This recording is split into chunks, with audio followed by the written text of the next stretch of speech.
This the end of everything you knew. Yeah. Feel the Omega.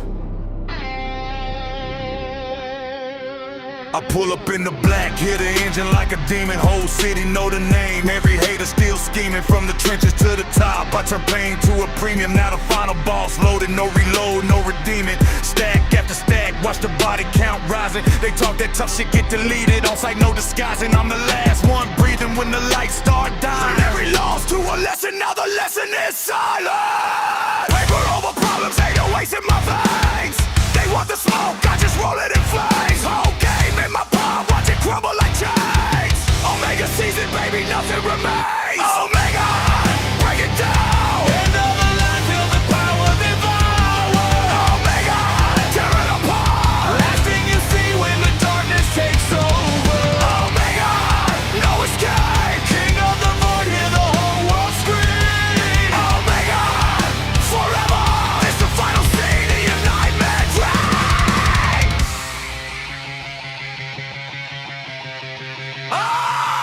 They tried to box me in, now the box is a coffin. Every move calculated, opposition getting lost in the fog of my legend, the smoke from my exhaust. I built this from nothing, now the empire exhausts. No friends in this, just the code that I follow. Turn my scars to a crown, watch the weak ones wallow. Last man standing when the curtains all follow.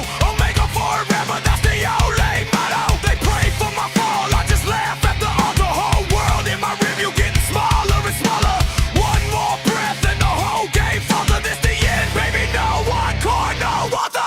Omega, break it down. End of the line, feel the power devour. Omega, tear it apart. Last thing you see when the darkness takes over. Omega, no escape. King of the void, hear the whole world scream. Omega, forever. It's the final scene in your nightmare. I'm the nightmare in the machine, circus bleed red. Screaming through the speakers while the living drop dead. No mercy in my code, just a chainsaw in my head. Every bar is a blade, and the blade leaves them bled. I rap with the fury of 1,000 hellfire pits. Distorted throat, growling every word a death wish. They want the throne, I just rip it from their wrist. Metal in my blood, trapping my fist. Omega exists.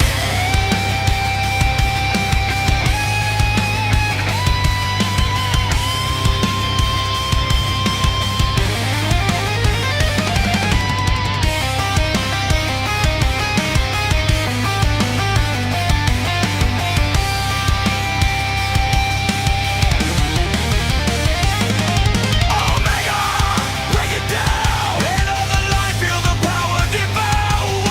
Omega, tear it apart. Last thing you see when the darkness takes over. Omega, no escape. King of the void, hear the whole world scream. Omega, forever. It's the final scene in your nightmare world. Tracking in the mosh pit, it don't rest in the war drums. Deep voice echo through the amps while the whole stage comes undone. They thought I was soft, now I'm screaming through the distortion. Turn my street flow to a thrash metal explosion. Body count, rising chainsaws in the background. Every hater getting buried in the breakdown sound. No more talking peace, this the final round. Omega in the metal, hear the whole world drown.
Welcome, ladies and gentlemen.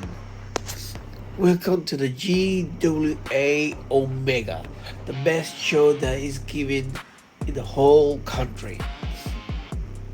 Welcome to the show. This is your host, Dr. Gonzalez, one of your GM, half of your GMs. And I'm happy to pronounce that this is going to be an excellent match. All of them, all performers, they give their 100%, no lacking. All of them are hard worker, and they give a beautiful, beautiful show. They give a lot of these people have a lot of talents, new and old.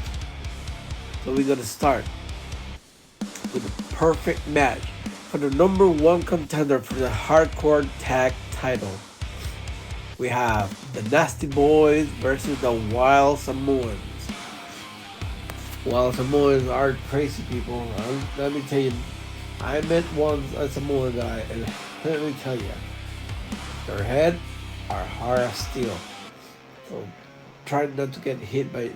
Don't let them hit you with their head, because you're gonna be out, unconscious for a long time. And the Nasty Boys, what can I say? They're unpredictable. You really will not know when they're gonna hit you. So enjoy your food, enjoy your drinks, enjoy your ladies or you guys. Enjoy everything because this is our first match.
All right, and to open things up here tonight in San Diego, California, for GWA Omega, it's going to be some hard-hitting tag team action.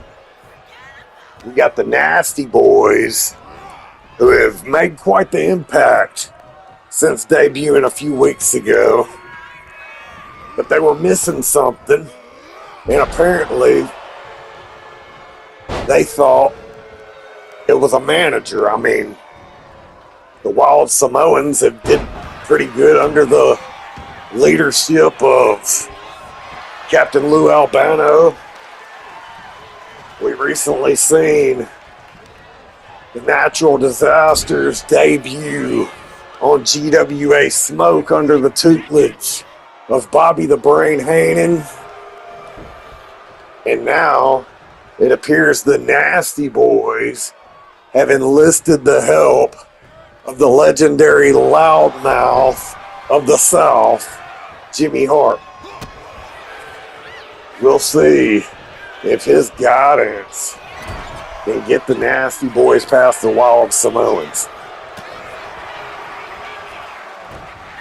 The Wild Samoans have definitely been one of those teams that have been right there in the top of the division ever since GWA Omega's very first episode.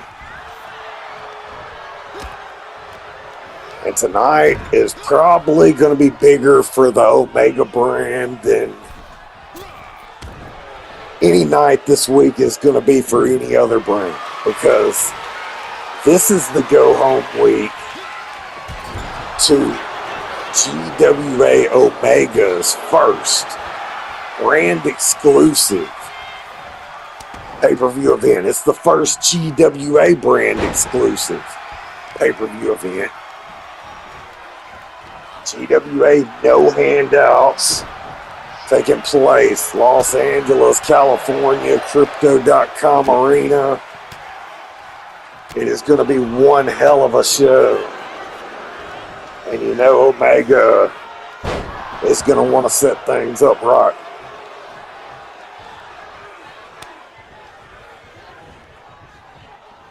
And here comes Jerry Sags. Don't even get me for trying to tell the difference between Alpha and Sika. I mean, come on, it's not against their culture. Rikishi had blonde hair.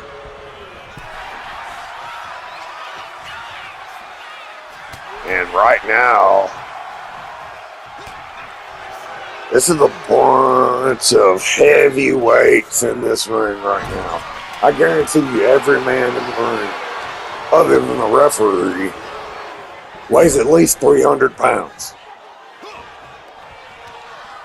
And the Nasty Boys looking for some double team action here. Oh, focused on the arm. And I'm not sure which Samoan that is. I believe that's Alpha. Now some more double team action by the Nasty Boys. And they are working together. They do look more cohesive and more like a unit. Maybe Jimmy Hart's presence at ringside is going to be good for the Nasty Boys. Unfortunately, the Wild Samoans are dangerous as hell, and you really can't strategize for guys like this.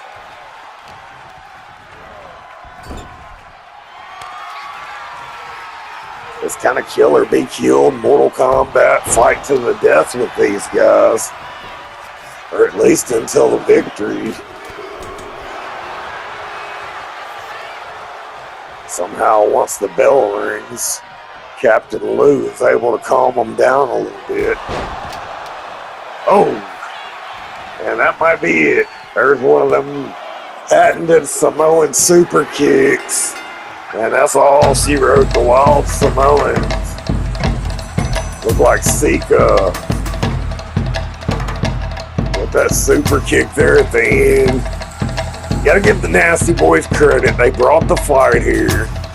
They do look a little more polished with Jimmy Hart at ringside. Like he's molding something here, but any good artist knows it takes time to develop and create, so you can't expect Jimmy Hart to come out and have these guys competing for the tag titles on his first night on the job. They did do good, but Captain Lou has been working with these Samoans for weeks and weeks and weeks. And originally, he was just hired to try to keep them under control, kind of like the lion tamer in a circus. But then he spun it, saw an opportunity to pocket some cash, and well,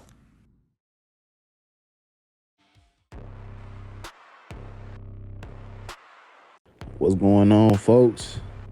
Their first match was a banger, of course. Of course, this is GWA Omega. We do nothing but put on bangers. And this second match that we got coming to y'all tonight should also fall in that category as a banger.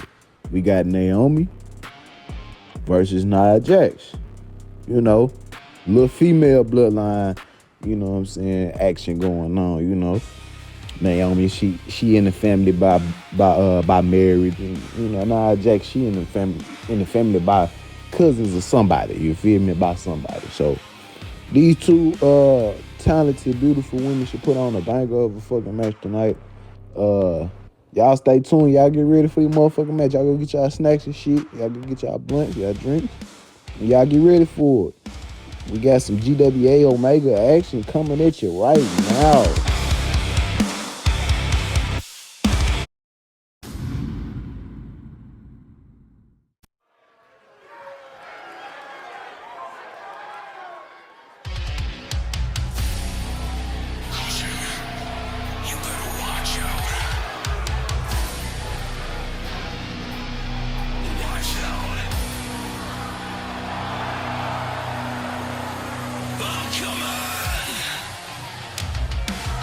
The following is a no-holds-barred match.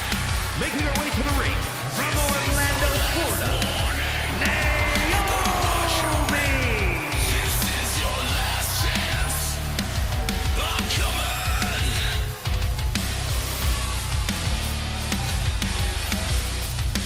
Caution. I'm coming for you.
all right, and up next, we're going to kick things off to the GWA Omega Women's Division.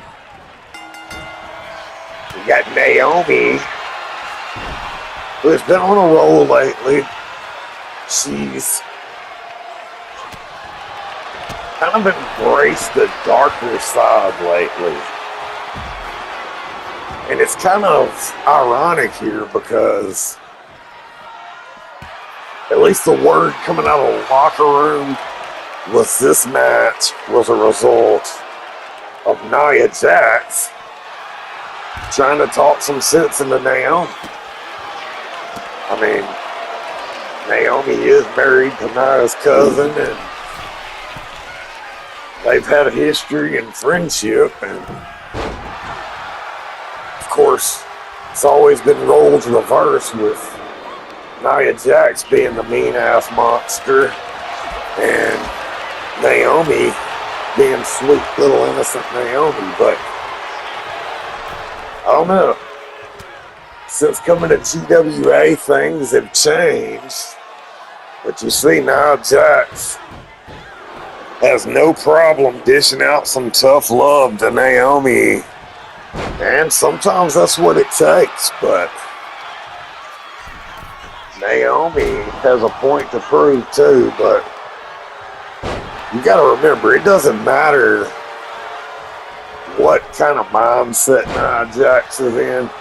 Maybe she's trying to be the good friend. Maybe she's looking out for her family. Or maybe she's been wanting to do this all along. You don't know. But regardless if her intentions are pure here tonight or not, Naomi is still undersized, outmatched in strength. I mean, Nia Jax is huge. Oh, and just like that though, a rear view on the outside from Naomi. And Naomi not going to go down without a fight here. But Nia Jax comes right back. Huge clothesline followed by a brutal leg drop on the outside. And you know, this is all family drama and affairs. I'm pretty sure that Naomi's like in crisis mode and her and Jay's fighting. Maybe she's not staying there, and the cousin is trying to intervene and interfere like in typical family dynamics where they have no business being. And Naomi is trying to teach Nia Jax a lesson to maybe butt out and mind your biscuits, as Cooter would say. Damn it, Cooter, you got me saying that stupid shit now. What the hell are you doing here? Stay with me and he'll appear. I wanna smoke with Cooter. Oh, you're not gonna keep doing this shit, are you? Aren't you supposed to be in LA getting the show ready for next week? Yeah, but it's only like a 2-hour drive. Dude, that's by Tennessee and Alabama time. The traffic out here in California is insane. It's freeways, like 28 fucking lanes across, and none of them are fucking moving. Uh-oh. So if I leave now, I might get there by next week?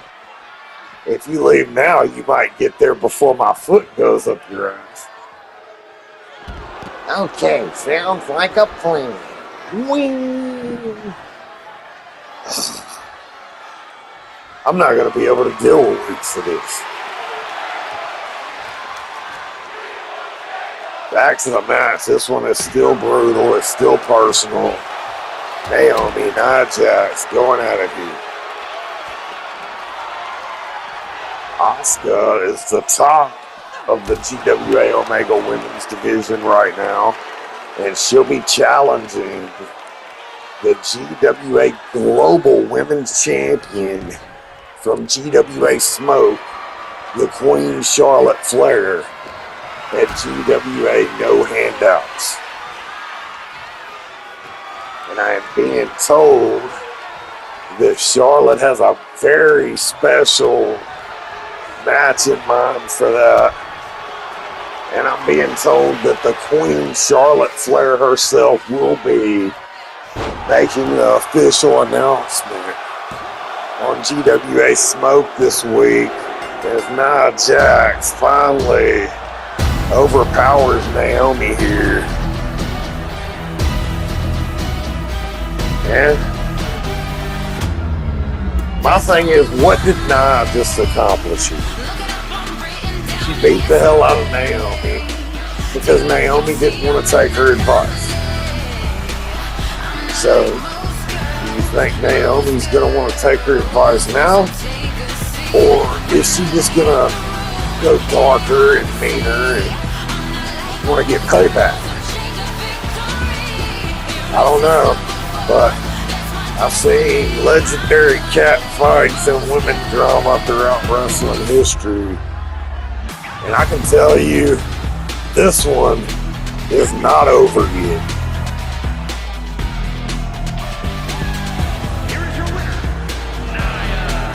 Once friends become frenemies in the women's division, she gets wild.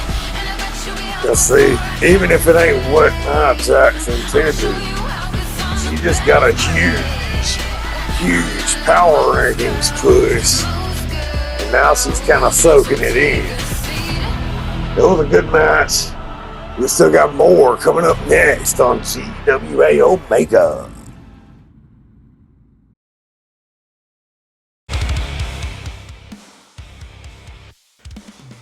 Well, guys, I hope you guys are enjoying this show.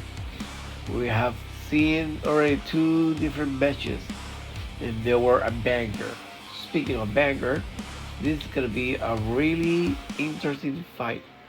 We have 3 wrestlers, 3 monsters, 3 beasts. We have Wade Barrett versus Sheamus versus Gunther. These 3 creatures of the wrestling world, they want to destroy each other. They will do a banger after banger after banger. That was awesome. Let's enjoy this beautiful show.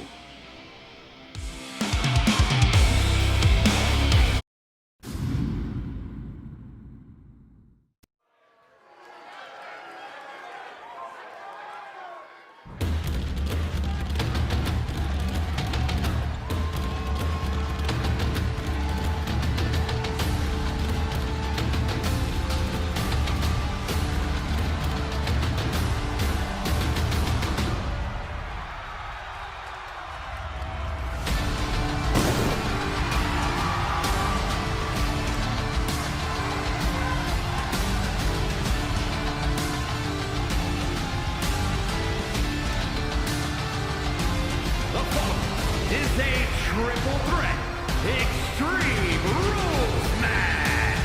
Making his way to the ring from Dublin, Ireland, weighing in at 267 pounds, the Celtic Warrior, Sheamus.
All right, now here we go. This is what I'm talking about.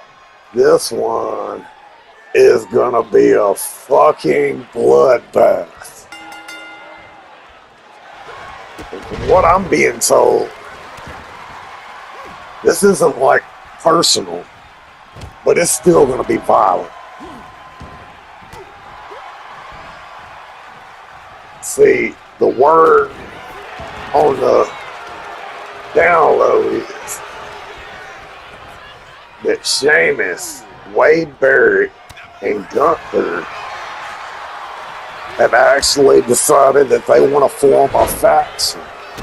I don't know if they watched GWA Alpha and got inspired by the name Fight Club Global and decided they wanted to have their own fight club, or if these guys just linked up, decided, hey, we're all from Europe, let's kick ass and represent our continent. But shortly after agreeing to team up, they had their first disagreement over who would be leader. And, well, they decided to settle that here tonight. They may tell you it's just dirt sheet rumors, but I heard the yelling whenever I walked past the locker room earlier.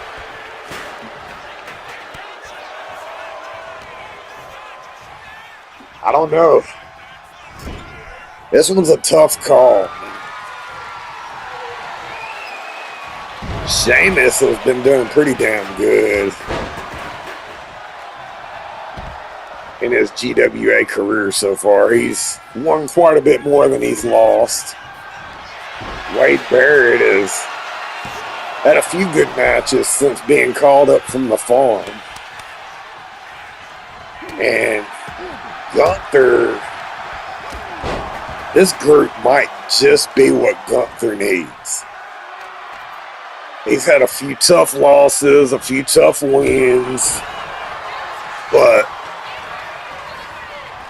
if he becomes a part of this group, especially if the ring general somehow wins this match and becomes the leader of the group, this group's going to be unstoppable. I mean, we've already seen Sheamus and Wade Barrett tag team once, maybe twice.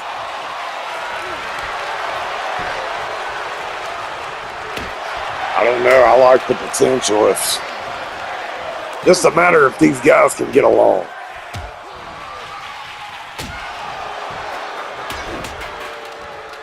A lot of tough guy, testosterone, and ego in there. Oh shit, what a brogue kick from Sheamus.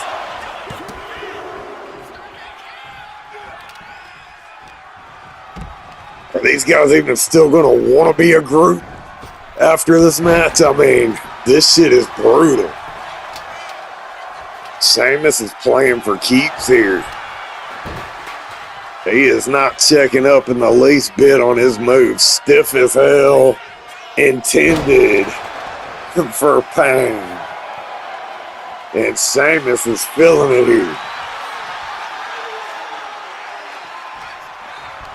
I like Sheamus. I like the Celtic Warrior. But to me, I don't know if he screams leader. He's more muscle, more get it done. Barrett, on the other hand, former leader of the Nexus.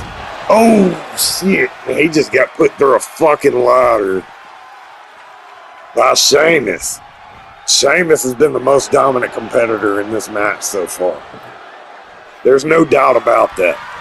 All three of these men have led groups before. And it's questionable. I mean, we seen Gunther lead Imperium. They were pretty dominant on NXT. And then it kind of fizzled out once they got up to the main roster. Sheamus, the League of Nations, He wasn't technically the leader. I don't think they really had a leader in that group, but it was one of those groups that had a lot of fucking potential, and WWE just fucked it up and pulled the plug too early. Probably because Alberto Del Rio did some stupid shit. They should have never been in the group to begin with. Sheamus also led the brawling groups there for a little while. You have Wade Barrett. He led two groups as well. He originally led the Nexus, and he let CM Punk steal that group from him.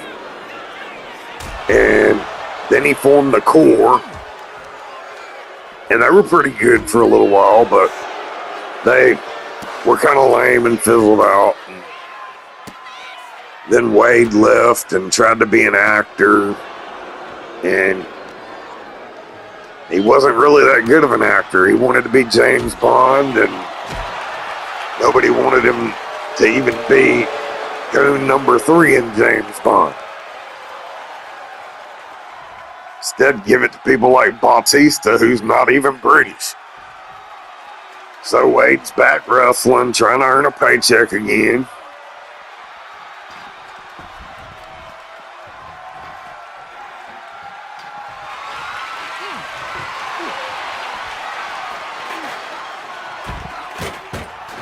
Oh, this may be one of them situations too where the best man in this match may not be the best leader.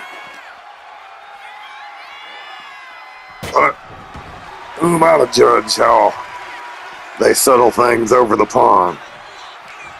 I kind of respect it if this is how they settle shit. Maybe America should get back to that.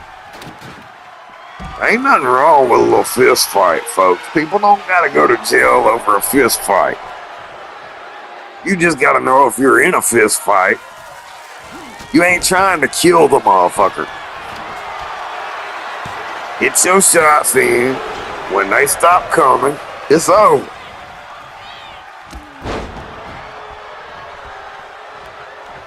But nah, you got all these crazy motherfuckers out here want to hit people with bricks and shit, or get their ass whooped and go pull a pistol.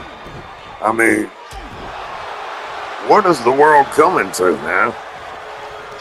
Used to, somebody pissed you off, you had a problem, beef with someone, you'd fight, and most of the time, it was over after that. Sometimes you become friends with the person you just fought. Oh, and I thought Sheamus did it that time. He's been bro kicking the fuck out of everybody. I absolutely love it. This one has been absolute carnage, exactly like the money said it was going to be. Sheamus has already put Wade Barrett through a ladder. Now there's another ladder set up. There's tables in the ring. Wade Barrett now trying to get the win. And Gunther has struggled through most of this match. Sheamus has been the most dominant. Wade's had some highlights too, but I ain't seen Gunther do shit this match. Unless he did it when I got distracted during the money story time. See, he tried to get some offense. Alright, there's Gunther fighting back. Wade may regret those thumbtacks he dumped out. That's gotta hurt. Sheamus hanging in there. Oh, good Lord. You gotta remember, Wade Barrett, back before he became a wrestler, this dude used to be a bare knuckle boxer. Like I said, they do shit different. There's parts of the UK and England that's straight up hoodoo, gangster, violent.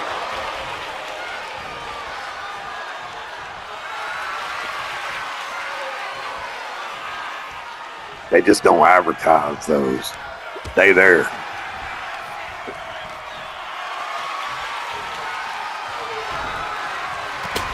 I made a friend from Blackpool. Craig the Hellhound Smith, I believe, was his wrestling name. I don't remember what his actual name was. But the dude called me and had a long fucking conversation with me one night. We met, me fed, became cool. And he actually called and talked to me for like 45 minutes before he was fixing to get arrested because he done beat the shit out of somebody. Him and his buddies done jumped this dude that got handsy with a young girl, and he was going to jail because they fucked him up bad. And that was the last I ever heard of dude. Never ever got another phone call. I think that dude is still locked up to this day. He said he had a billy club, whatever the fuck that is. They do shit different over there. And see, damn it, I got caught up on story time and missed it again. Thank God for replay. We just saw that bad news elbow followed by a brogue kick. And what the hell? Did I just see that right?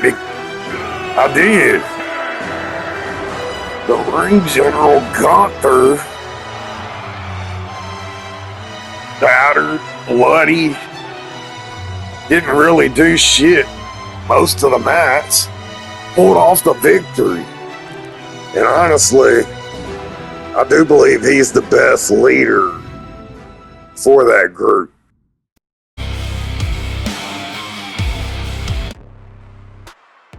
All right, y'all. So this next match, we got Santos Escobar taking on El Hijo del Vikingo. Yes, these folks going at it singles action, just one-on-one tonight. You know what I'm saying? On Super Dark, it was a triple threat match versus Tito. You know, I wanted to see all our Mexican stars, you know what I'm saying, go at it. And these two showed me like, damn, hold the fuck up. And showed the people really asked for it. We want to see them in a singles match together. So that's the fuck we gonna bring y'all on Omega tonight for the go home show. No handouts. We gonna bring y'all this banger of a fucking match. So y'all stay tuned. Y'all get ready for this motherfucking match coming up next on GWA Omega.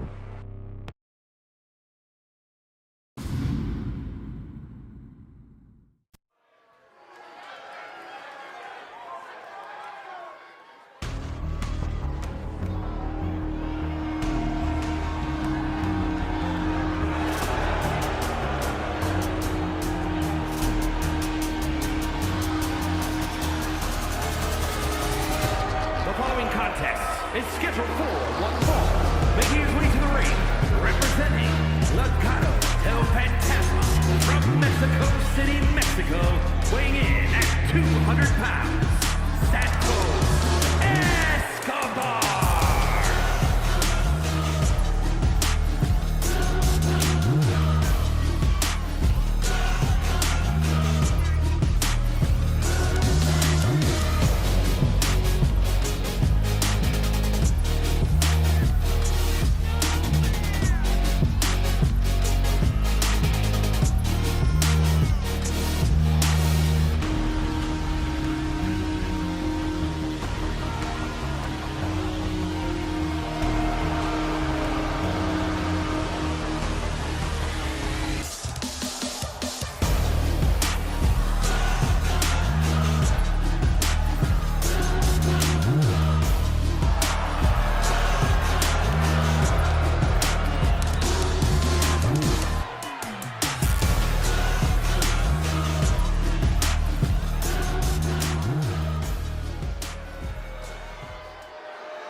Alright, and you gotta love this booking right here.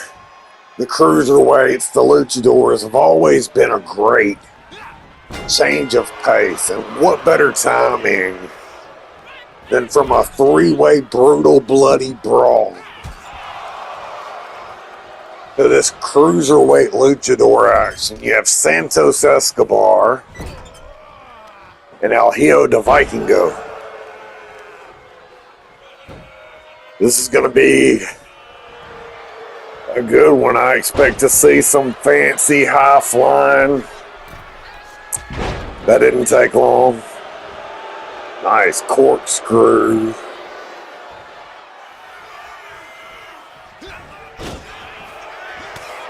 And Santos Escobar has carved out quite the name for himself.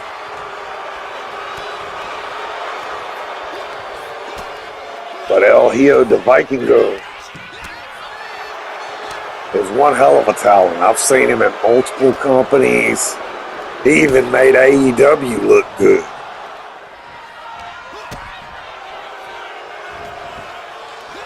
And Vikingo showing some skill, showing some grit, showing some will. I like it. Santos Escobar, though, you gotta respect Santos. He's a little less flashy luchador. You notice he doesn't wear a mask to the ring. He's not traditional. But he is a talented technical wrestler with the ability to pull off some of those high-flying, athletic, lucha libre style moves. And Vikingo, he's one of those talents that'll just pull off some literal jaw-dropping shit that'll have you trying to pick your jaw up off the floor. And Vikingo showing he can get technical and use technical holds as well. Sending a message here to Escobar. And Escobar, the ring technician, trying to fight back here, but Vikingo is ready for it. Escobar sidesteps the corkscrew kick. Ducks under, jumps over. Oh! And what a move. Plants Vikingo face first into the mat. And only a 1 count. Escobar shocked, and he's going to try to pull off some of that luchador shit. Didn't line up the distance correctly, gets caught with that kick, and then the running double knees from Vikingo. Escobar has got to figure a way to slow Vikingo down. There he goes. Pulling out Hurricane Rana out of the damn arsenal. And that's what he's going to have to do. If Escobar wants to win this match, he's going to have to tap into that lucha libre style. Vikingo removing the turnbuckle. Oh, he gets caught. What a power bomb from Escobar.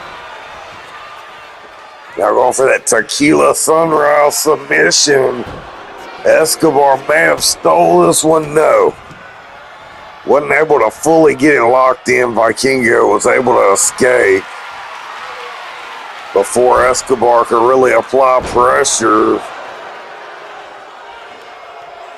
And man, Vikingo's still got to be reeling from that power bomb. He got caught perfectly by Escobar. Sit out power bomb. Catching him as a reversal off that springboard attack. Oh, and Escobar going for a frog splash off the middle rope, but Vikingo gets his knees up and then takes down Escobar with a knee of his own. The action tonight has been fast-paced. All these wrestlers know it's their brand's pay-per-view next week. They're trying to put their opponents away, make a statement, and get to the pay-per-view. They don't want to waste time putting on a 45-minute classic, an hour classic on Omega, knowing they could potentially be competing on pay-per-view a week from now. Oh, and Escobar was trying the high risk, just got decked by Vikingo, and then planted. That'll knock the breath right out of you. Vikingo signaling like he may be going for something big here, and what's going on here?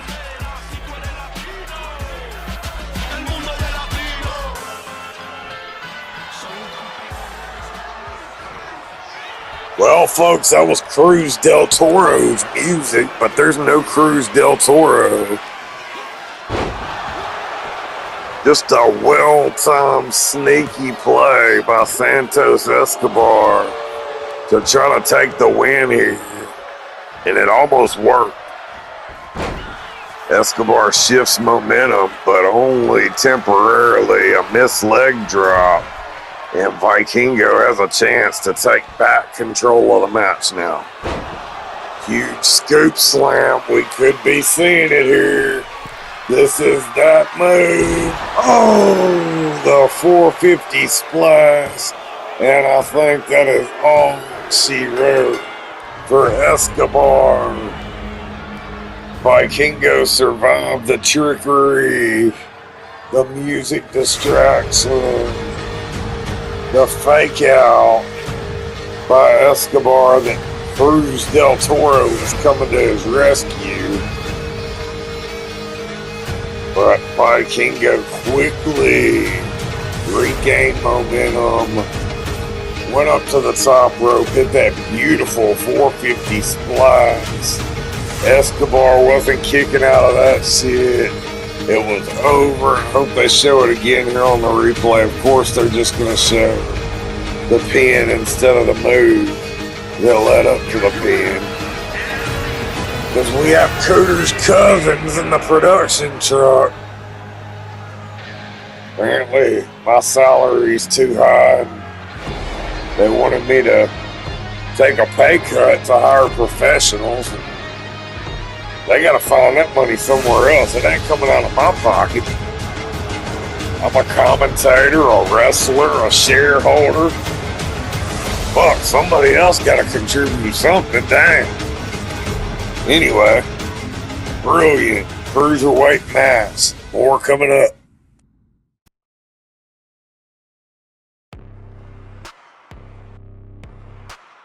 Well then, this is a fight that I wasn't thinking I was gonna see someday, but we're gonna have a really interesting fight. We're gonna have Blackwood Turner. God damn, that's a monster. The worst part is he had Alistair Black in his corner as his manager, but this is the over. Blackwood will be fighting Luke Harper, but as a manager, Luke Harper will have Bray Wyatt next to him. Two legends, two people, two monsters. Who's gonna win this fight? Let me tune on GWA Omega.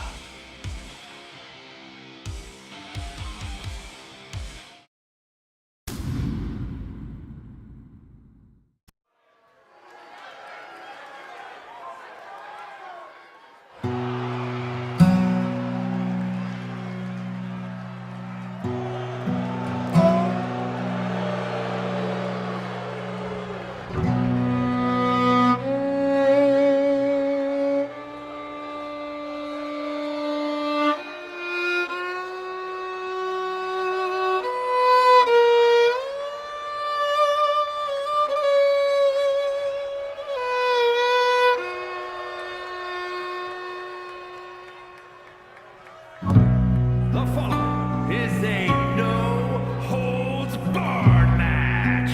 Making his way to the ring, accompanied by Alistair Black from the Wild West, weighing in at 265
folks, the official main roster debut of the Drifter Blackwood Turner. And the GMs are throwing him right into the big leagues, taking on Luke Harper. The Drifter showing off some wrestling skills. You see Bray Wyatt out there in the corner of Luke Harper, and that is not surprising or shocking in the least bit. What is surprising and shocking is the man that is in the corner of Blackwood Turner here tonight. What the fuck is Aleister Black doing out here? I don't like this shit one bit. For as long as I've known Blackwood Turner, there is only 2 individuals he ever called friends, and he killed one of them. One was an old dude named the Prospector, who somewhat had some control over Blackwood for all of maybe his first 3 months wrestling, and then Blackwood just annihilated him. And then, for some reason, Blackwood Turner loves Cooter. He hangs out with Cooter. I think they do drugs together, although I don't have proof. But I mean, come on, look at the bags under Blackwood's eyes. He's on something. Serial killers get fucked up too. And Blackwood showing off how dangerous he can be. Aleister Black, though, Blackwood's not the type to make friends, even with creepy dudes like him. Aleister Black's into all that black magic and dark arts, mumbo jumbo shit. And I would be willing to bet that he is somehow controlling Blackwood Turner. Aleister Black sees Bray Wyatt and his family, his cult, as a problem.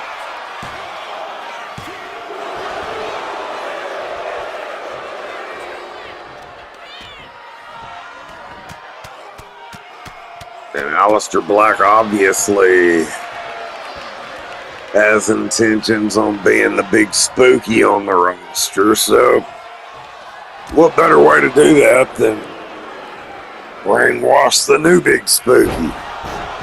What a DDT there from Blackwood Turner. And what a fucking clothesline from Luke Harper. Some people forget that Luke Harper is him. That dude can go in the ring. One of the best moving big men I've ever seen. I mean, his character work was great, but I think it distracted from how good he was. But here in GWA land, he's getting to prove it. Instead of wearing that sweat-stained, damn, dirty, stinky, lucky wife beater, he's actually dressed kind of classy here.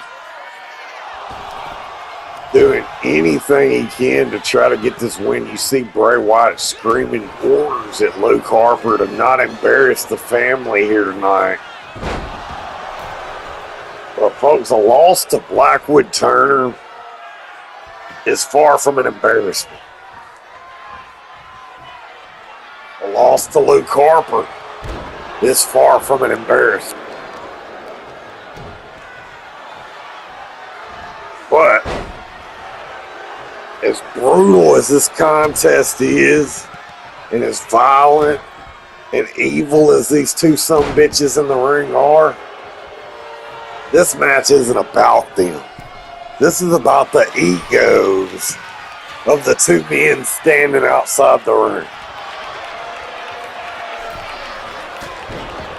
Bray Wyatt and Aleister Black. Mind games. Using palms for their sick, sadistic war against each other. All to try to be the darkest force on Omega.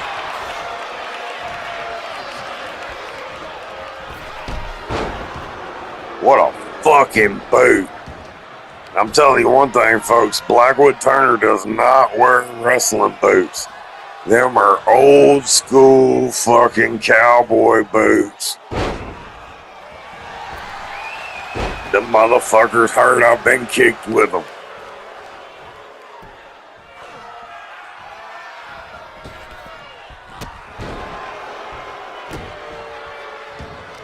The key to beating Blackwood Turner is like what you just seen there. And I've held a victory over Blackwood myself, so I know. You have to use his aggression against him and make him make mistakes.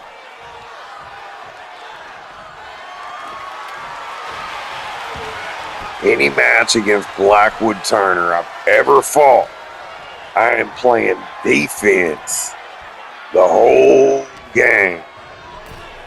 And I wait for my spot. And I try to get the one score victory.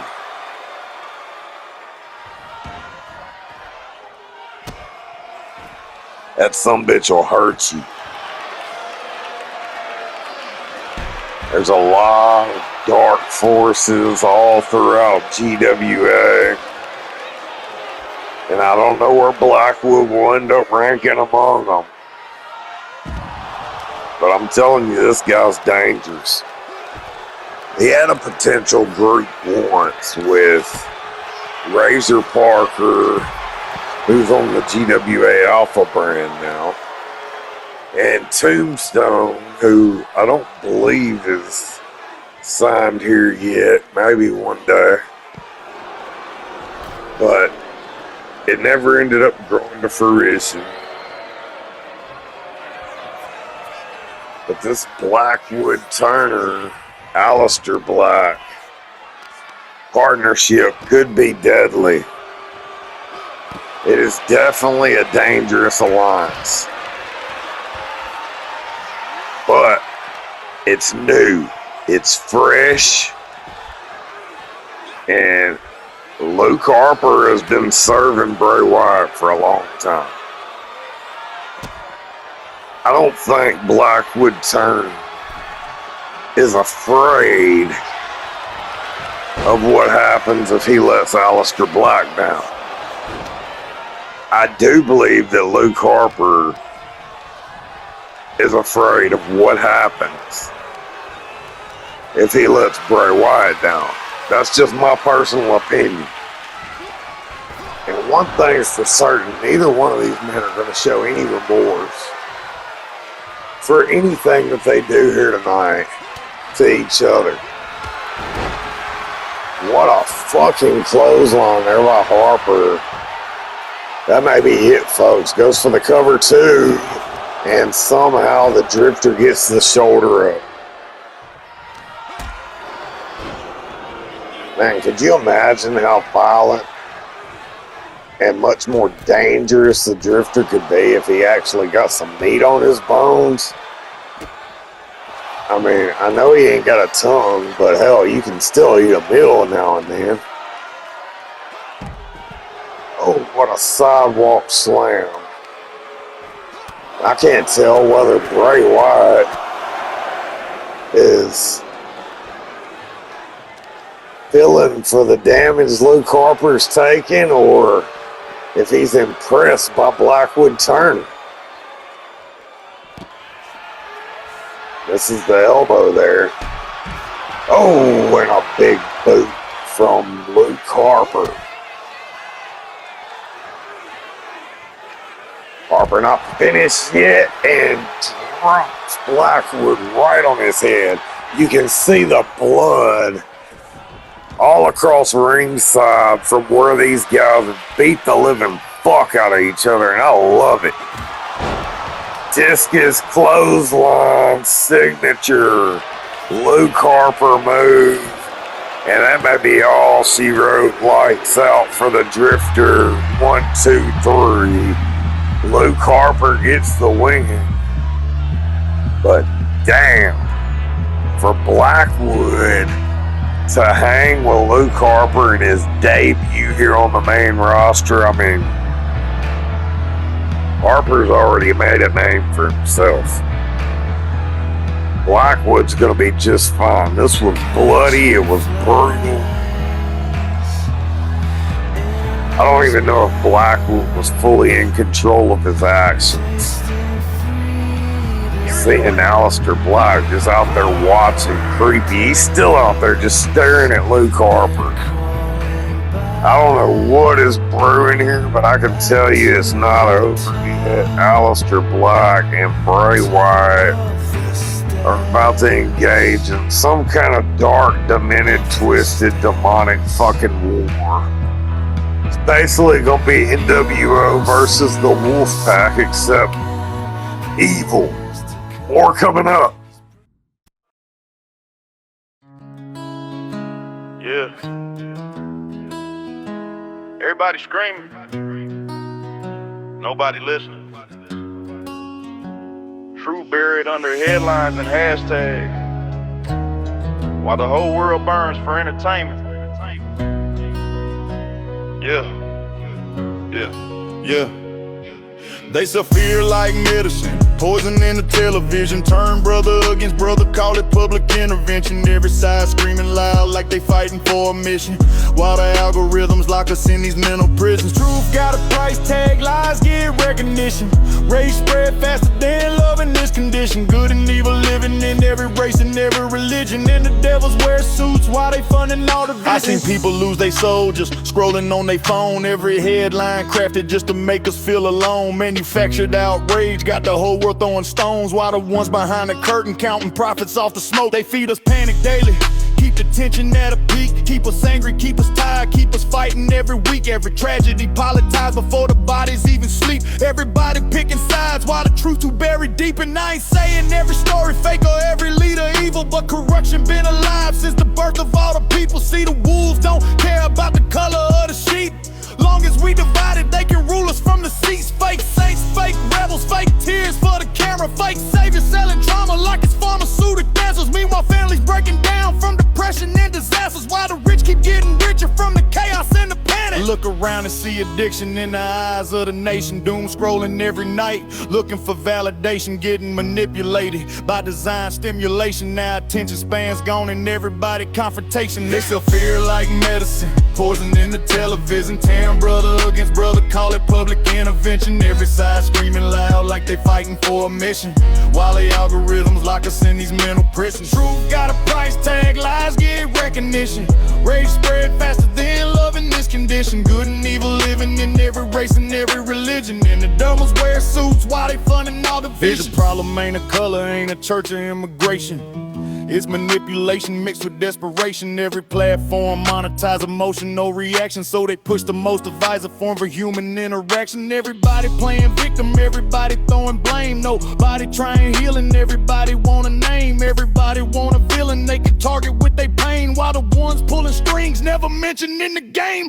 Crisis after crisis, every year another wave. And the public too exhausted, just surviving day to day. Can't tell truth from performance, real grief from masquerade, cause the camera's always rolling when the politicians speak. And the kids growing up inside a psychological war, learning hate before compassion from the stuff they seeing more. Influencers pushing anger just to boost another score. Now humanity addicted to the chaos at its core. I still believe it's good people standing on both sides, still believe it's real love underneath the lies. But if we keep letting rage and propaganda decide, then the darkness gonna spread faster than we realize. Maybe the enemy never wore a uniform. Maybe it was fear the whole time. Maybe the chains ain't physical. Maybe they built them in our minds.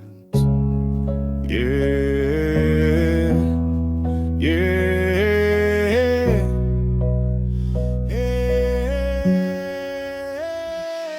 They shall feel like medicine, poison in the television. Turn brother against brother, call it public intervention. Every side screaming loud like they fighting for a mission, while the algorithms lock us in these mental prisons. Truth got a price tag, lies get recognition.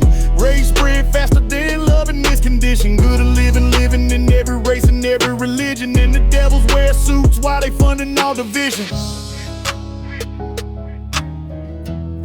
Everybody screaming, nobody listen. And somewhere in the noise, truth still waiting to be heard.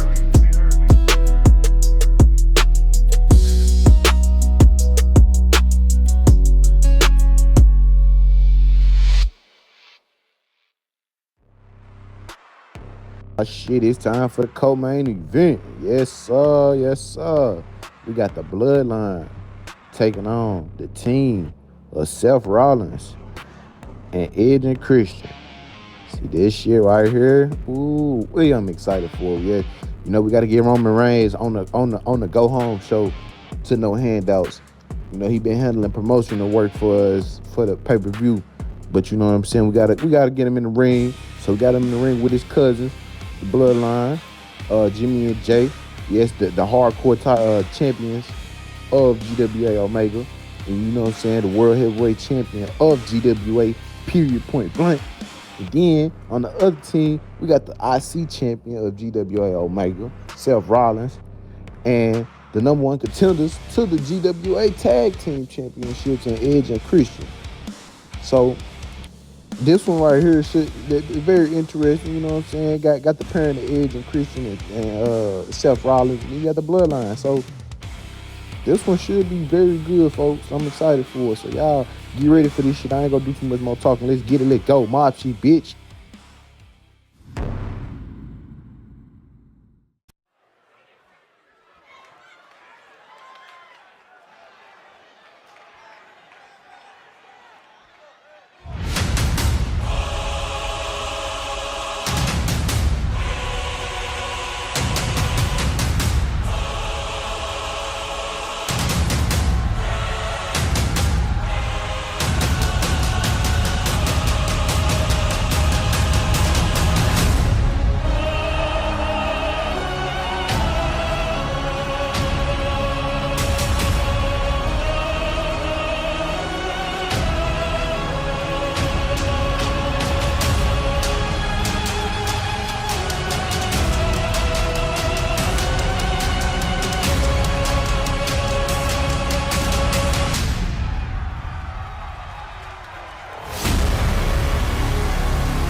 Soul Penitentiary. Damn.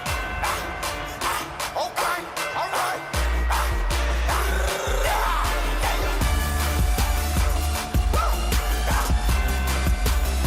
Hey, let's get it, Oos. It's not paranoia, it's the Usos.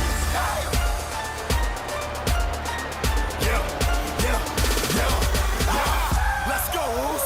Down since day one ish, yeah, down since day one ish, we been down since day one ish, yeah, line them all up, knock them down like this.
You think you know him?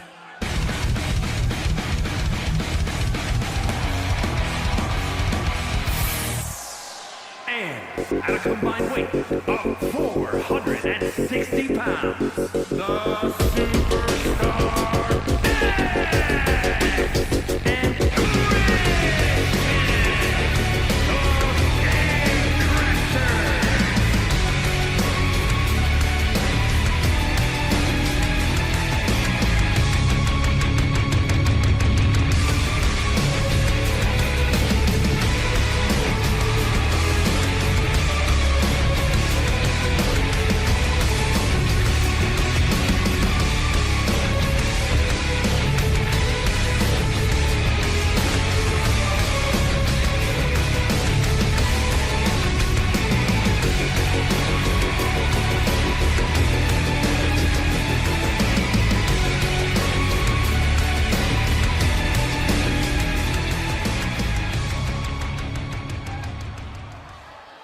Well, Money knew Omega was going to bring it here tonight. The first of our two co-main events. And this one is going to be incredible. Highly decorated match. You got a lot of these guys. All of these guys are going to be competing at GWA. No handouts. You have the GWA Global Men's Champion, the top dog in all of GWA, over all the brands, the Tribal Chief Roman Reigns. He won that title at Claim the Throne. But now, Roman's got to prepare for a very different challenge. The tequila drinking, tough son bitch, Double A Aaron James. Never fails to surprise. He is one of the best technical wrestlers on the planet. Self-proclaimed. And often shows that he's at least in the conversation. Sometimes he gets overlooked and not taken seriously because he's always drunk on tequila. But he's going to be a very different opponent than what Roman Reigns is used to. Roman will get the chance to choose the stipulation for that match since he is the champion. And then teaming with Roman Reigns, you have the Bloodline, the Usos, Jimmy and Jay, the GWA Omega Hardcore Tag Team Champions. And we learned earlier tonight that they're headed for a showdown with the Wild Samoans at GWA No Handouts. That is going to be one tough title defense for Jimmy and Jay. And then on the other side, we have the GWA Omega Intercontinental Champion, Seth freaking Rollins. And we actually will find out who his challenger is for his title in the second of our co-main events here tonight. We're having an 8-man ladder match. Well, let me correct myself. An 8-competitor ladder match. We did have 2 female competitors qualify for that match. So Seth could be fighting not just a dude, but a dangerous chick. It just really depends how the main event goes. And then, of course, you got Seth's partners, Edge and Christian. They're also headed to a huge showdown as they claim the #1 contender spot to challenge GWA Homegrowns, GWA Global Tag Team Champions, the top tag team in all of GWA right now, the New Day. And a showdown with Edge and Christian would be fucking legendary. The New Day, however, gets to pick the stipulation.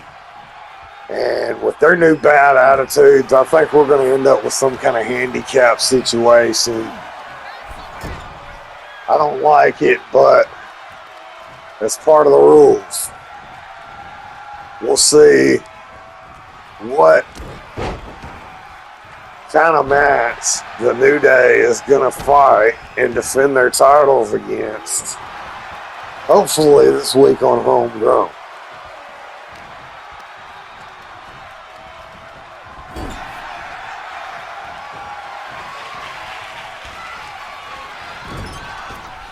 And, running Bulldog.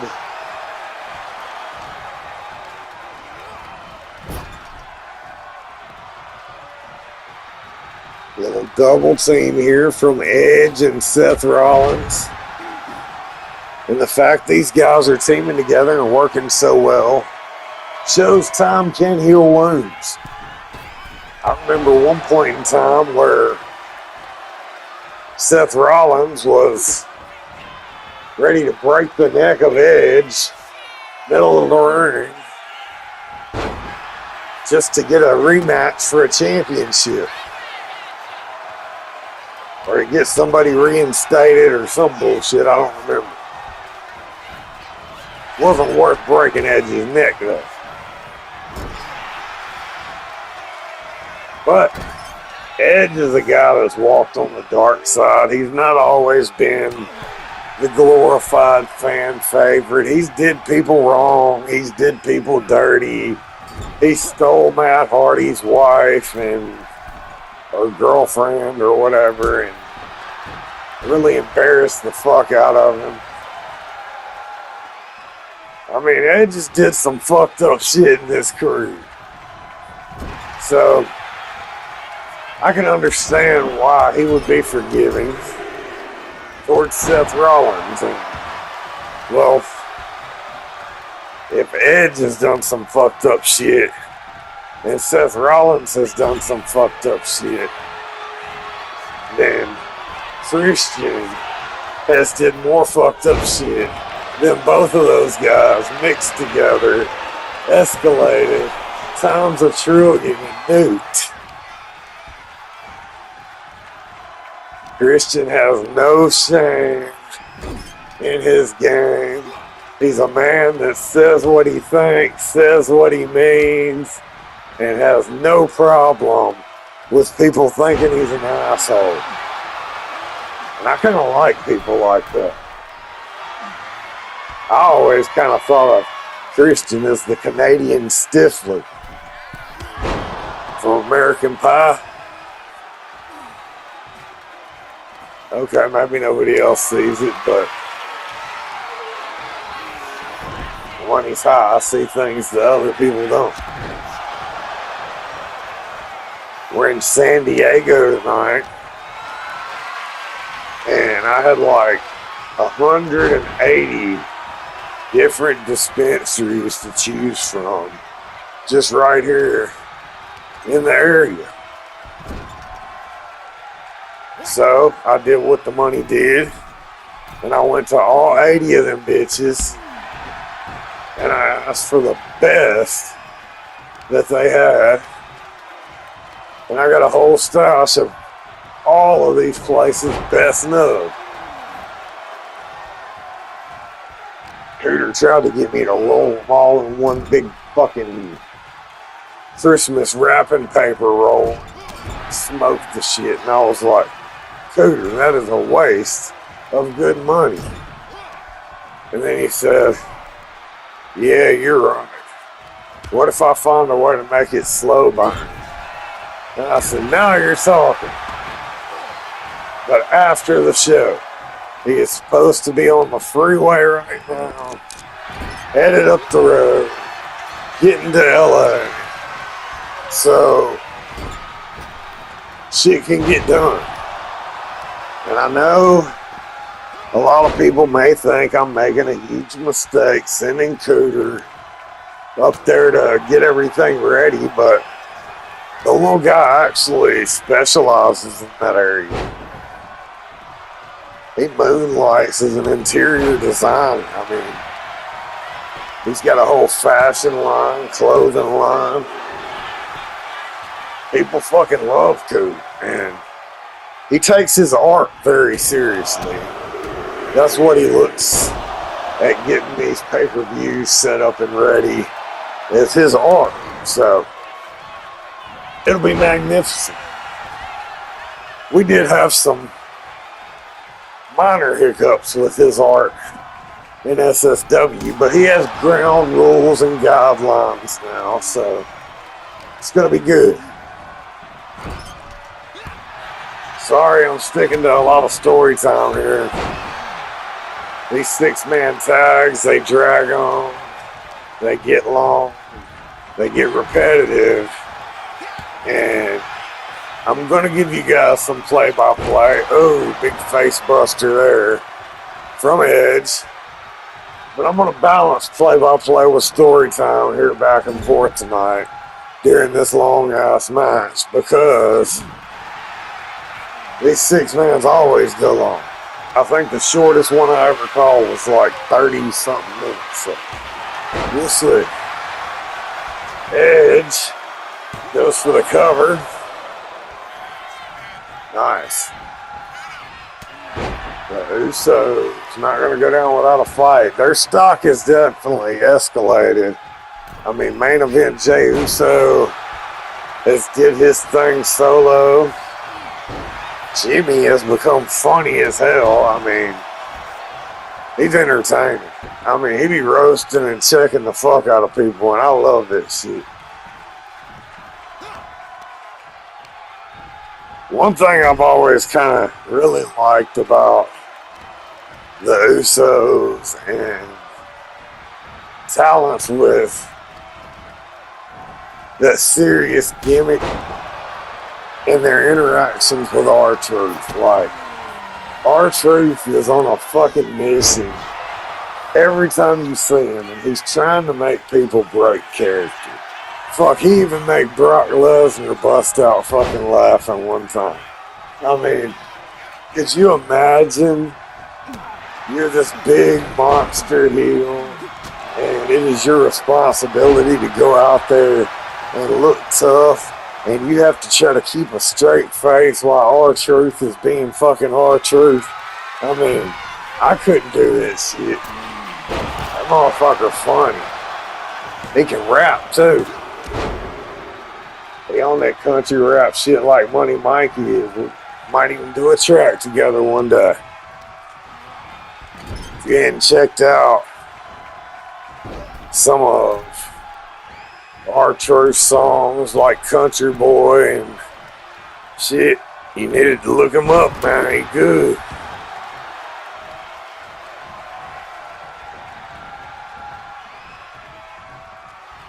But R-Truth isn't here tonight. He's not even on this roster, so I'm going to get back to calling the match and doing my job the way I'm supposed to. Seth Rollins working on his old buddy Roman Reigns here, and a nice German suplex there from Seth. Intercontinental Champion trying to get a pin over the GWA Global Men's Champion, and only a 2 count. Not enough to get the job done. Seth, springboard moonsault. Roman laying face down. That landed right on Roman's back. And a tag to Christian.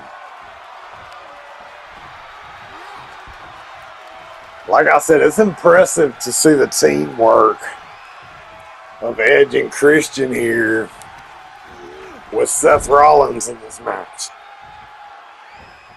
There's not a lot of history, but what history there has been negative. It's been bad. And I mean, just because they're teaming up and working well here tonight doesn't mean they're friends. I mean, you got to think about it. There's a lot on the line in this match, even though there's no titles on the line. It's not a #1 contender match or anything, but all 6 of these guys are competing in matches at GWA. No handouts. Next week. Well, next game week. You know what I mean? And this is their last chance to really make an impact and show what they're bringing to the table. That card is filling up fast. And then, of course, we're going to get the GWA Omega No Handouts kickoff show, which is going to be brought to us by Chef Devious and GWA The Farm. Nice double team there from Edge and Christian. And these guys are all going at it here, trying to look good, trying to get that last build of momentum headed into the pay-per-view.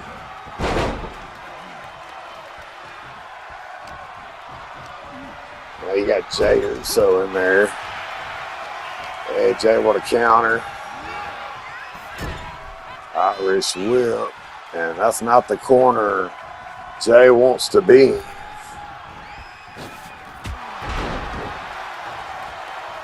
And Edge and Christian are looking phenomenal here.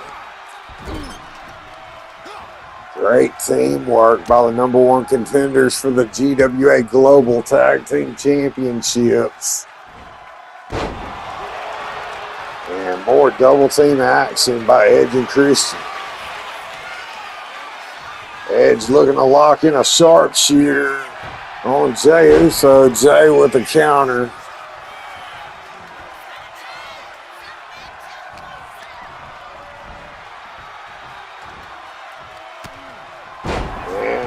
Able to counter that back suplex attempt by Jey. Punched him right in the face. Back and forth. 6-man action. And it always is intense. It always bleeds over. It always ends up being a long, brutal showdown. And Jey Uso just kicked him right off the side there.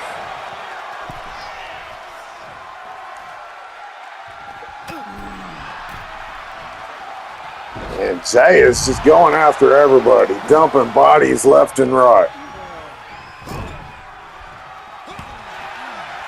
That's when that main event Jey Uso mentality kicks in.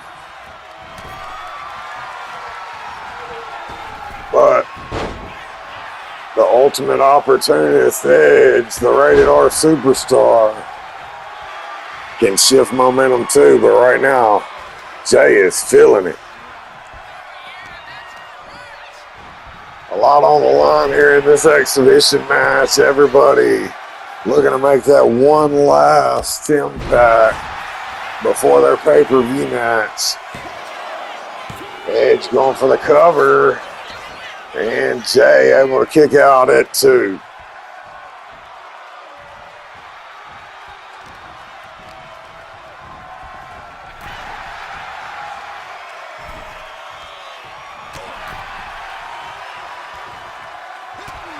And that is not where you want to be if you're Jey Uso. Too many enemies over there in one corner. But that Samoan instinct, able to fight out of the corner, tags into his brother Jimmy.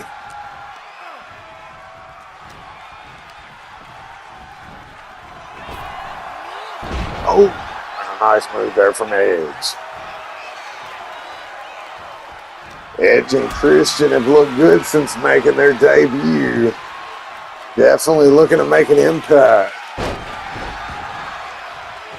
You gotta look, these guys have held world championships, are decorated solo competitors, came into the business together, best friends, were at each other's weddings, have been enemies along the road, tag team partners in some of the greatest tag team matches of all time. And they're definitely gonna make a huge, huge statement.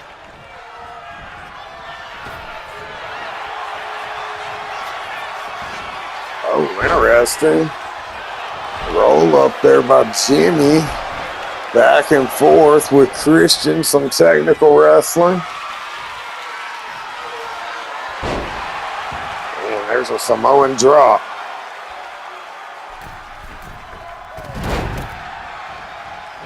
I wonder what the parlay was on whether or not we'd see a Samoan drop in this match. Oh, and here go the Usos looking for that double Uso super kick.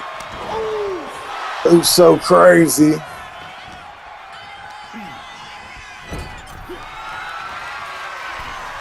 And Seth Rollins looking to dish out pain and punishment, the same move he fucked up Stinger's back with. That buckle bomb. Followed by the curb stomp. And that's got to be it. Jey is out cold, but Jimmy makes the save, and this match will continue. Rollins now has Uso up. Uso fighting out of it. Big right hand from Jey. Oh, nice move. Picks him up, catches him in the neck breaker, makes the tag back into Jimmy, and here comes Edge into the match. Edge comes running, punches Jimmy right in the face. Edge looking for that spear, got tripped up by his own partner, Seth Rollins there laying in his way. Has to readjust and catches Uso with a big kick right to the face. Jimmy in the corner. Edge unleashing an assault. And a violent attack here by the Rated R Superstar. Big move. Goes for the cover here. Will that be enough? And Jimmy able to kick out. Jey wasn't going to make it there in time. Irish whip into the corner, tag into Seth Rollins, looking for a little double team action. Double back body drop to Jimmy Uso.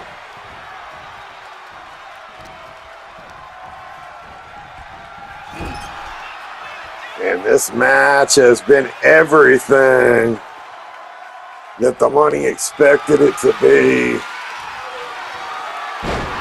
All 6 of these guys are main event talents. I mean, when you lock this much star power in a ring, it doesn't matter whether it's a team match, a every man for himself match. It's going to be all out fucking war every time, because the stars have just so much that they feel they need to prove to keep their spot in the pecking order. It's a tough, competitive world, and every day you have to work to keep yourself relevant.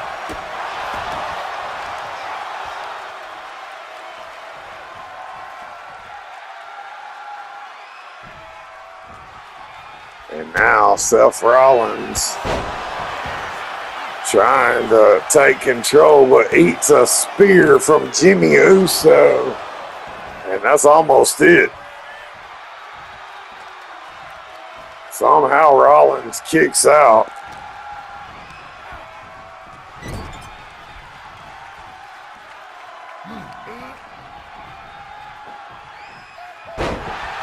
I guess Samoan culture is a little different than American culture, because over here, if your brother tried to get the same candy bar as you, it will piss you off because he was copying your ass. You take that to the wrestling ring and your brothers are out there and your cousins are out there all using your moves, and you're out there using Goldberg's moves and Shawn Michaels moves, and it's just like, what happened to the tough Samoans like we seen earlier tonight? They just got in the ring and headbutted everybody.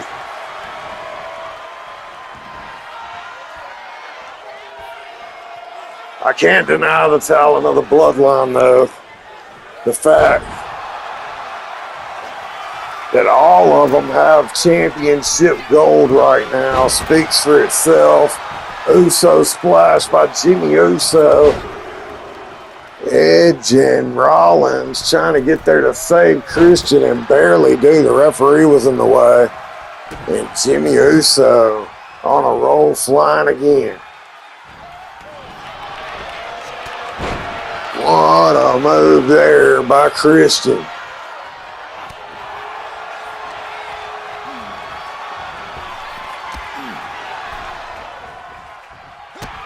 And just when you think this match can't get any more interesting, these guys just pull more and more out of the arsenal.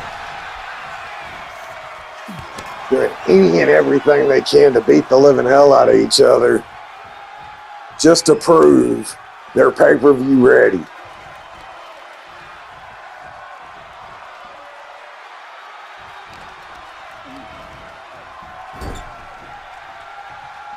You gotta admire the teamwork of both teams here. Especially Edge and Christian. They're teaming with Rollins for the first time here. They don't exactly have great history, but it appears the hatchet has been buried, and these guys are at least going to be able to coexist simply based on a common enemy here tonight.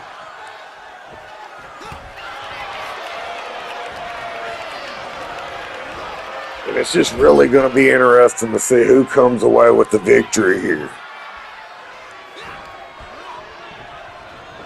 You can't bank on typical storyline scripted booking here in GWA because we don't do shit that way. This could go any way. It's all about competition. This is the competition brand here in GWA. Kip Carter himself dubbed it that week one. And they have lived up to that week after week.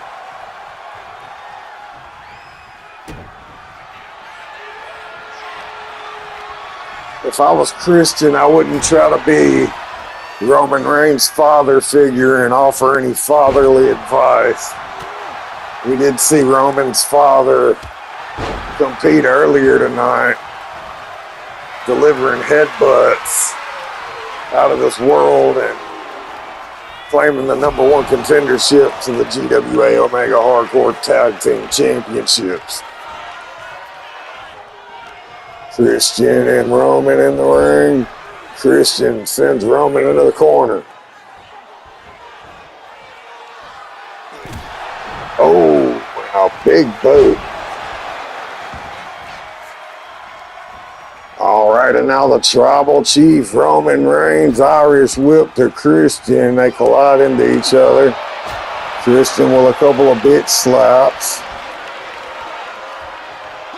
Oh, a nice ripcord clothesline by the father figure, going to make the tag into Edge. Edge stalking Roman, and there it is, a spear. Spear from Edge. Is it going to be enough? No. Roman kicks out at one. Roman Reigns was not about to be beat with his own move there. Holy shit, Edge. A second spear. Two. And again, Roman kicks out, this time at two. That one held him down a little bit longer, but still not able to get the job done. Roman Reigns is the GWA Global Men's Champion for a reason, and he is showing it.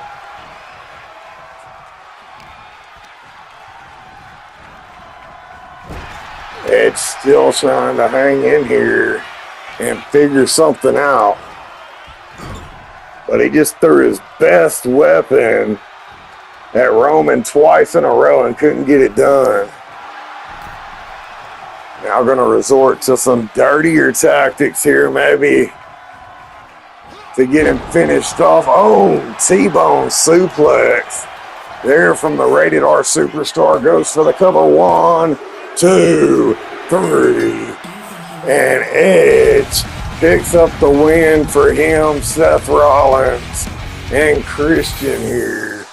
A huge, huge blow to the bloodline. And you gotta know they're not gonna be happy with that, Roman Reigns. Especially being the one that took the pin here. Not a good way for the GWA Global Men's Champion to be walking into his title defense against AA Aaron Jones, the Tequila Turbo Tough Guy. And there you see them celebrating. They got the job done. Big win. Great action. Big win for this team here tonight. Don't go anywhere. We still got our main event ladder match to determine who will challenge Seth for that Intercontinental Championship at No Handouts coming up next. If it ain't the number one overall pick of GWA Omega himself, Shawn Michaels, my guy HBK, what it do? You see, Shawn, I'm having this meeting with you right now, my guy, because you ain't been doing a bitch ass thing over here on Omega.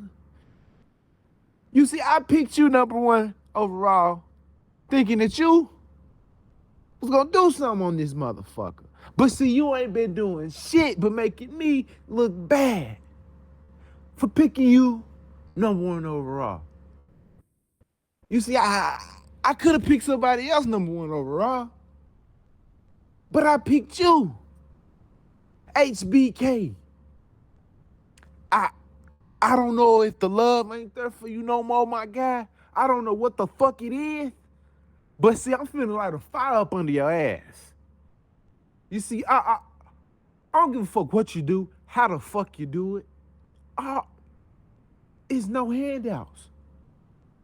Make a fucking opportunity for your fucking self to get on the fucking pay-per-view, to get on the card, to show me that you want something.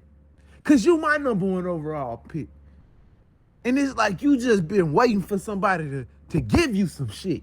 Nah, motherfucker, that ain't how it work over here in GWA Omega.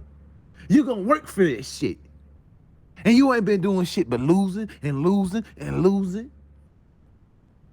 You don't deserve a motherfucking thing, Sean. You think just cause you the number one overall pick this shit finna just be, we finna roll out the red carpet? Fuck no. So, with that being said, go make a fucking opportunity and go get on the fucking card for no handouts, Sean. Find a fucking way, my guy. Yeah, I think I know exactly what you mean.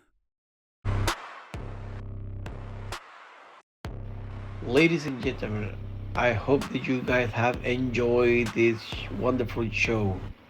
We have seen everything. We have seen already a tag team battle.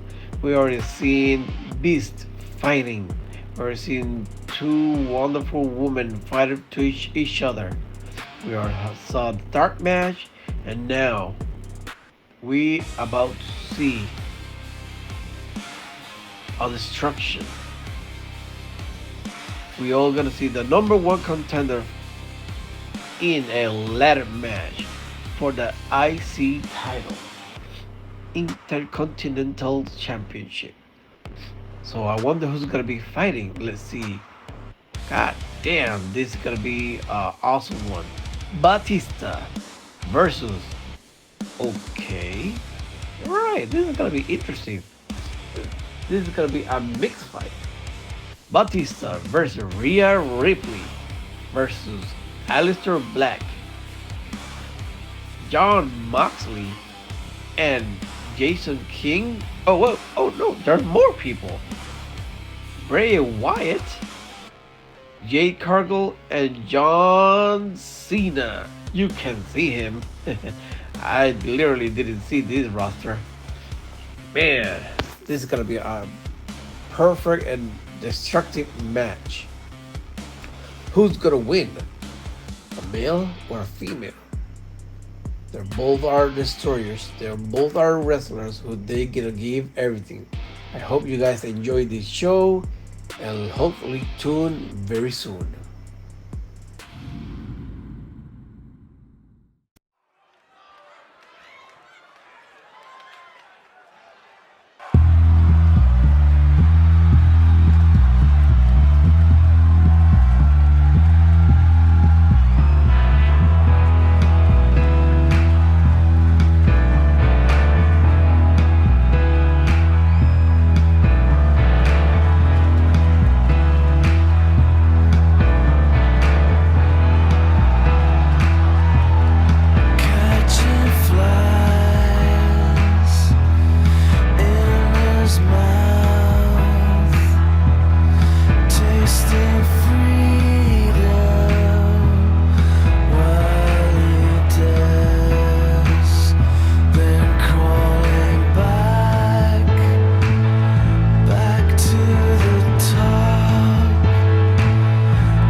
is coming.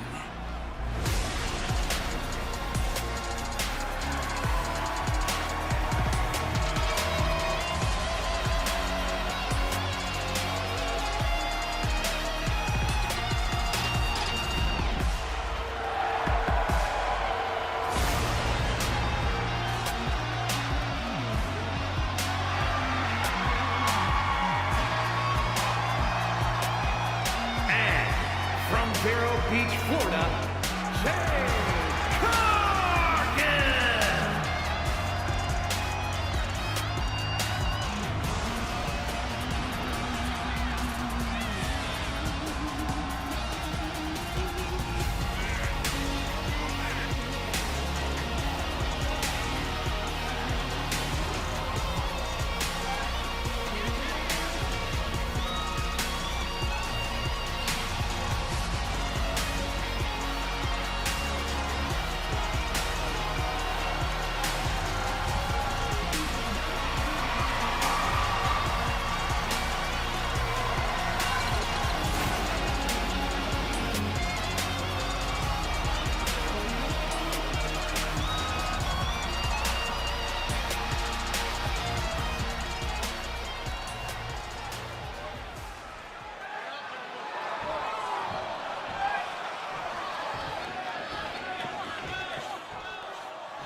This is my brutality!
big business. I live this, it's automatic. I win this, so you hear those horns, you finish. A soldier, and I stay under you fighting. Plus I'm storming on these chumps like I'm thunder and lightning. Ain't no way you breaking me, kid. I'm harder than nails. Plus I keep it on lock like I'm part of the jail. I'm slaughtering stale competition. I got the whole block wishing they could run with my division, but they going fishing with no bait. Kid, your boy, hold weight. I got my soul straight. I brush your mouth like Colgate. In any weather, I'm never better. Your boy's so hot, you never catch me in the next man's sweater. If they hate, let them hate. I drop your whole clan. Lay your ass down for the 3-second tan. Your time is up, my time is now.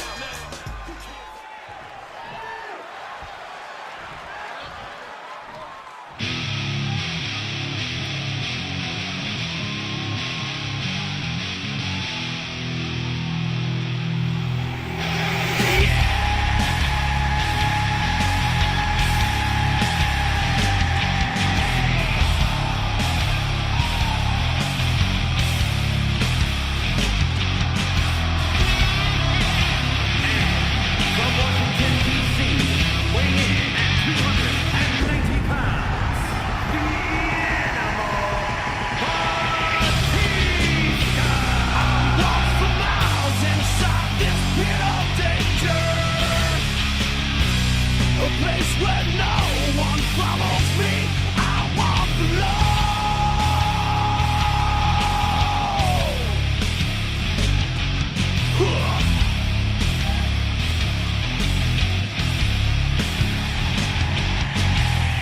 I'm sick of all these people talking out their heads. I've never understood a damn thing that they said. From words to actions, never knowing what they're about. I guess I'll have to chew them up and spit them out. And I said, I walk for miles inside this pit of danger. I swallowed down 1,000 years of anger. The weight of the world is falling on my shoulders. A place where no one follows me.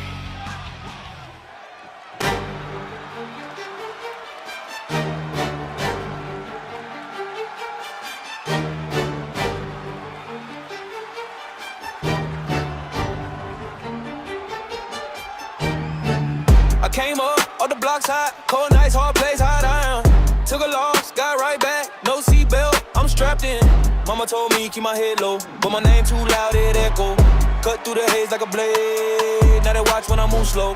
Money in the duffel bag, palm print on the paper tag. Old friends with the old me, I left that in the past lane. Private room, no questions, blacked out truck, new blessings. If they speak on my downfall, tell them I was built for pressure. I can feel it in my chest now. Whole room freeze when I step out. Every wall got a fresh scar. Every move got a check now. Well, folks, I'm not sure exactly what is going on here. We're waiting on the rookie Jason King, who earned his spot in this match, and I'm not sure what the delay is. We're trying to find out now. Oh, there he is, just late for work. All right. Who's that?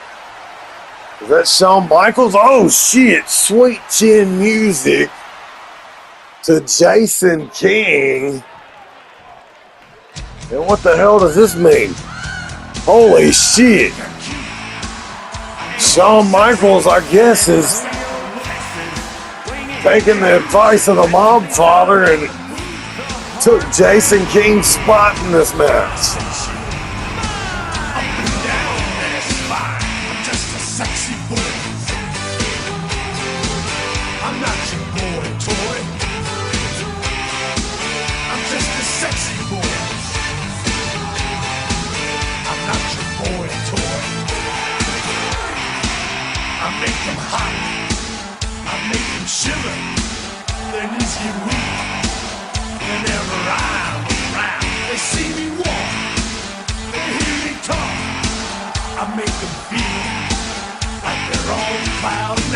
I'm just a sexy boy. I'm not your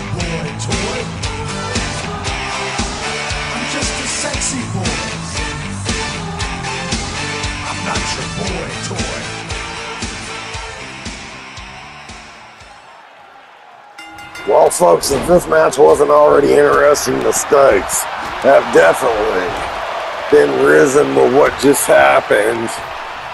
Was supposed to be Jason King as our 8th competitor, the rookie who impressed and earned his spot in this match. But the Heartbreak Kid Shawn Michaels, after a pep talk from the mob father, took King out and took his spot in the match. And now he's beating the shit out of Rhea Ripley. I think the mob father may have finally woken up what was needed to be woken up in the Heartbreak Kid. I see Bray Wyatt decided to go full Fiend here tonight, and that's never good. Rhea Ripley just got dumped over the top rope like she was nothing. And Jade Cargill not faring well either, but these women signed up for this match. Oh, big move there by the Animal Bautista.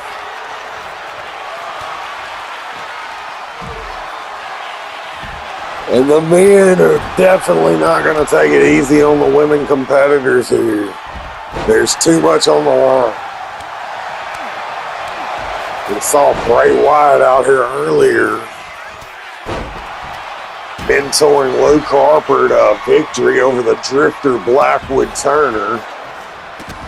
And Aleister Black, who's in this match, was in the corner of Blackwood Turner. So there's something brewing there. Cargill and Ripley are two of the top females on the roster. And they're going to both be trying to outdo each other. You have the legendary John Cena, Big Match John, who wins a lot of these. Oh shit, somebody just got put through the ladder. I think that was Aleister Black. John Cena with a powerbomb to Shawn Michaels. You got John Moxley out there, the Animal Bautista. Definitely a star-studded lineup here. Any of these competitors can win this match. All they got to do is pick the right moment, climb the ladder, and get the briefcase, guaranteeing them a shot at Seth Rollins' GWA Omega Intercontinental Championship at GWA Omega Presents. No Handouts, live from Los Angeles, California, coming up next game week. And this has been interesting. You see the Fiend out there dealing out a vicious assault to Bautista. Shawn Michaels going at it with Aleister Black, the man that beat him and prevented him from qualifying for this match. Oh, and Moxley just put Cargill through the fucking ladder. John Moxley does not have a give-a-fuck bone in his damn body. Oh, and then plants Rhea Ripley face first. John Moxley, going after Jade again. She DDT'd his ass. Now HBK signaling he wants to take out the competition here. He's focused on Rhea Ripley. Michaels feels like he's got Ripley out of the mix for now. Oh, and Moxley with a drop kick. Now Ripley getting attacked by the Fiend, Bray Wyatt. And Moxley dishing out an assault to everybody. Big belly to belly there from Bautista on the Fiend. We've yet to see anybody make an attempt to grab the briefcase yet. It's going to be hard. You got 8 people in the ring. Every man for themselves, every woman for themselves. But when anybody tries to climb that ladder, they're going to become united in trying to stop that person from climbing the ladder and getting the briefcase because everybody else wants it.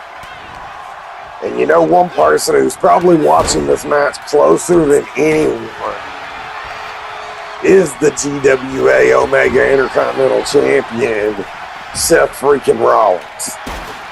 We've just seen Seth in action before this match. He looks ready to go for no handouts. But I mean, who's he gonna face? Who does he want to face? Who does he not want to face? I mean, you definitely know that Seth doesn't want to end up in the ring with his former Shield mate, Jon Moxley. And Seth has had some brutal battles with both Bautista and John Cena. Aleister Black may be the easier pickings. Seth definitely doesn't want any of the Fiend. And I don't know what Seth's method would be on facing Mommy or Jade Cargill if one of them were to win the match. Me personally, after that pep talk that Pitt Machiavelli gave Michaels and him stealing the show and inserting himself in this match, I'd love to see Michaels and Rollins at no handouts. That shit to me is honestly just a dream match in the making. No disrespect. I mean, there's a lot of good storylines here, regardless who wins.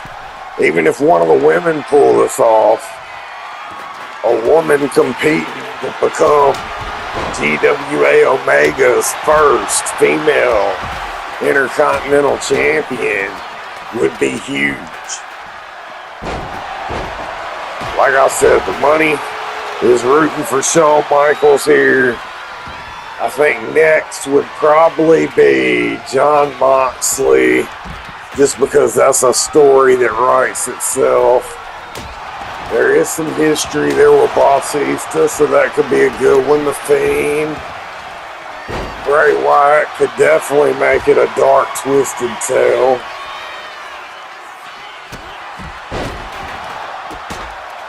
Me personally, I don't know if I'm a fan of the women being in this match or not. I haven't decided. Right now, they're taking bumps, they're taking bruises, and they're dishing out a little bit of punishment too. So, I respect them, but this is dangerous territory because Rhea Ripley and Jade Cargill are not normal women. They are freaks of fucking nature when it comes to women. They can actually get in there and compete with men. They're big, they're strong, but you don't want to start seeing Alexa Bliss and some of these more delicate flowers mixing it up with the men. But Mommy has it. Oh shit, she was up there. Everybody lost sight of Rhea Ripley, and holy shit, out of everybody, I don't think anyone expected Rhea Ripley to come away victorious in this one. I definitely don't think Seth Rollins expected Rhea Ripley to come away victorious in this one. And I don't know, at first when I was looking at some of the other potential matchups we could have had, I wasn't really a fan of this. But Rhea ended up getting the job done, and now that it's a done deal, I'm kind of thinking Rhea Ripley versus Seth Rollins sounds kind of badass.